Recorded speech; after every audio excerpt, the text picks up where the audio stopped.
Hello, Aubrey. How's it going? I'm great, Jessica. How are you? I'm wonderful, but I think we need to focus on the fact that there is an entirely new background behind you. I don't know if we've shown that yet this summer on our YouTube channel. That's a good point. If you guys are watching on YouTube, you'll see some very unfamiliar things behind me. I'm in my dad's art studio in Idaho. I'm escaping the Phoenix heat. And so you can Yep. see these stairs, wooden stairs going upstairs, some of his paintings behind me. It's It's very the beautiful cool. space. Normally, I have to kind of be upstairs in a bedroom because he's usually painting down here. But right now, I'm just going to turn this. You can see his easel is right there, all of his painting That's stuff so over there. cool. So yeah, it's a good place to work.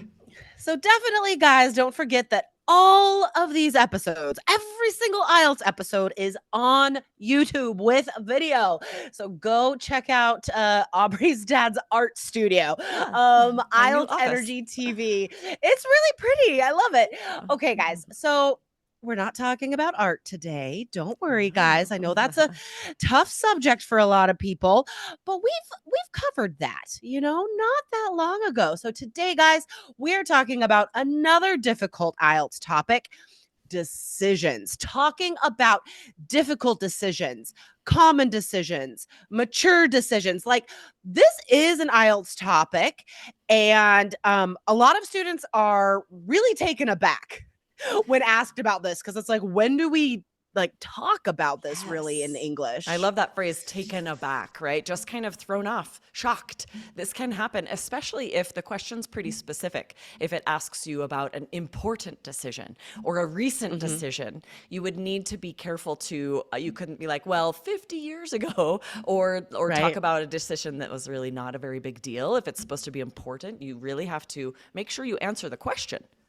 Exactly, exactly. So, guys, today we are going to give you a model Band 9 Part 2 answer about a decision. Aubrey's going to supply us with that. And then on Friday's episode, guys, we are going to do the speaking Part 3 questions about decisions. Because remember, the topic for speaking Part 3 is always connected to the speaking Part 2 topic. Awesome. I'm excited for this. I had just a second to think because when you guys answer a part two question, you will have a minute to take notes and think Mhm. about what you're going to say. And that minute is vital, right? You want to think of some vocabulary. You want to, be prepared. And often we don't give ourselves that minute for these part two We questions. don't. But I did have just a few seconds to think about what I was going to say. So I'm ready. Fantastic. So, just to remind you guys a little bit about speaking part two on the test, like Aubrey says, you do have a minute to plan.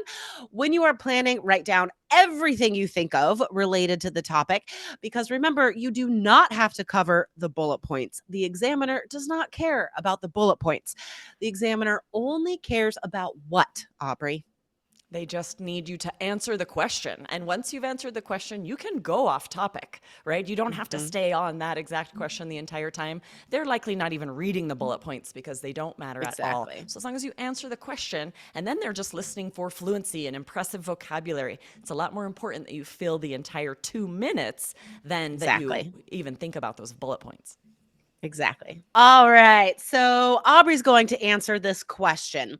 The question is, describe an important decision you have made. All right. So, Aubrey, are you ready? Yes, I'm ready. All right. Go ahead.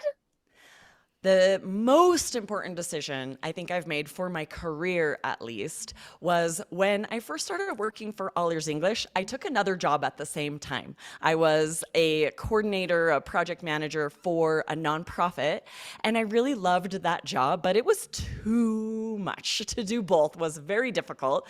I still had 4 kids, and I was trying to swing both. I was really trying to schedule every minute of my time to be able to be effective and useful at both of these jobs and still be a good mom. And I was stressing myself out. I had so much anxiety, and it sort of came to a breaking point where I had to make a decision. I had to decide, which of these jobs do I give up? I couldn't give up being a mom. That was out of the question. So one of these careers had to go. And I really loved working for All Ears English. I loved recording the podcast. I loved everyone I was working with. I loved our listeners. There was so much good about it that I just couldn't let go of. So I had to choose to quit the other job, to quit working for this nonprofit. And it was devastating. I was really sad. I loved all the volunteers there. I loved the people we were serving. It didn't feel like a job. It felt like volunteer work that I was getting paid a little bit for. I felt like I was giving back to the community, but it especially became problematic during COVID because so many things closed down, but we stayed open because we had emergency services. And that was right when it became super problematic. And I did end up deciding to leave that job. It was sad. We had a going away party, and I still sometimes I go back and I visit and I see the volunteers, and I can volunteer there when I have time. So that's one nice thing, that I don't have to never do that work. I can choose when I have time to go and still feel fulfilled and feel like I'm giving back to the community, giving back to people. Thank you. Oh my gosh, that was so good. I had forgotten about that job a while ago until you said that just now. That's crazy. We've been working together for years, Aubrey. I know. Remember in the beginning, it was tricky because I was I was not able to be very flexible with my time. It was much more difficult. Hard. Yeah. Okay, guys. So what I want you to take away from Aubrey's Band 9 model part 2 answer there is the combination of stress and intonation. Okay. If you do this even just a few times over your speaking part 2 answer, the examiner is automatically thinking 7 or higher for pronunciation. Okay. So let me give you the examples.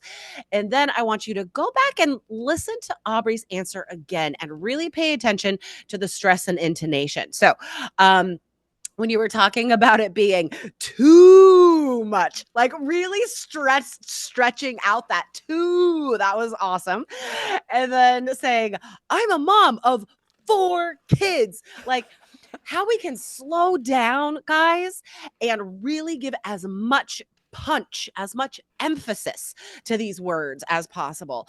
And then you talked about how you were stressing myself out, is what you said. And it's like you almost like added an extra syllable to stressing, like it was so good. Stressing. Totally. We do that sometimes. Yes. And then when you talked about having to quit and it being devastating means like it almost like ruined me emotionally, or it could be physically or financially, but devastating means ruined. So you said it was devastating. It was like boom, boom, boom. It was all the stress on that word. It was great. So definitely, guys, listen to that combination of stress and intonation, and also notice how fluently she fills the 2 minutes, because 2 minutes can feel like a long time when you're talking about a very general topic like a decision, right?